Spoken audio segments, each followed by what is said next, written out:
అంతా రొటీన్. ఇది మరీ దారుణం సార్. మీరు మాకు హెల్ప్ చేస్తారని ఓటు వేసి గెలిపిస్తే ఎవరేమన్నారు? నాకు ఓటు ఎవరేమన్నారు? నేను తాగబోతుంది తెలుసుగా, అమ్మాయి పిచ్చుదని తెలుసుగా, రౌడిజం చేసి రాజకీయాల్లో పైకొచ్చానని తెలుసుగా. తెలిసి నాకు ఓటు ఎందుకు వేశారయ్యా? ఏంటి రివర్స్ లో వస్తున్నాడా?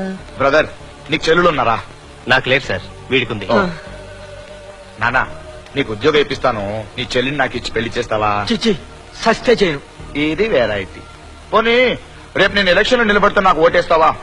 ఓటుదే ఉంది, వేస్తాను. ఓరే, నీ చెల్లికి మొగుడిగా పనికిరాను, కానీ మీ ఊరికి ఎమ్మెల్యేగా పనికొస్తానా?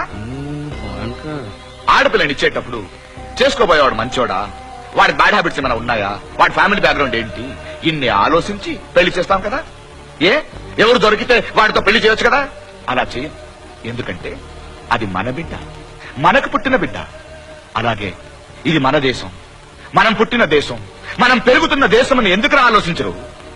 ఒక ఎంపీ, ఒక ఎమ్మెల్యే, కనీసం ఒక మున్సిపల్ కౌన్సిలర్ ని ఎలక్ట్ చేసేటప్పుడు కూడా ఒక క్షణం ఎందుకు ఆలోచించరు?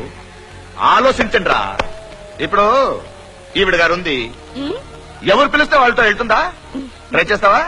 ట్రై చేయి చూద్దాం. ఏదే వీటితో వెళ్తావా? ఆయన మినిస్టరా?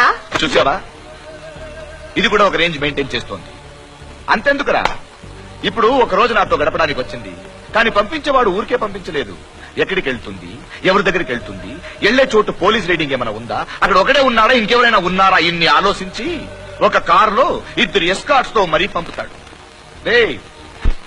ఒక రోజు వచ్చి వెళ్లే బ్రాతల విషయంలో ఇన్ని జాగ్రత్తలు తీసుకుంటే 5 ఏళ్లరా, 5 ఏళ్లు మీ అందరికి సేవ చేయాల్సిన లీడర్స్ గురించి మీరు ఇంకెంత జాగ్రత్తలు తీసుకోవాలి?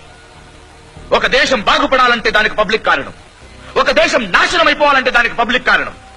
తప్పంతా మీ దగ్గర పెట్టుకుని మేమేదో అన్యాయం చేసిన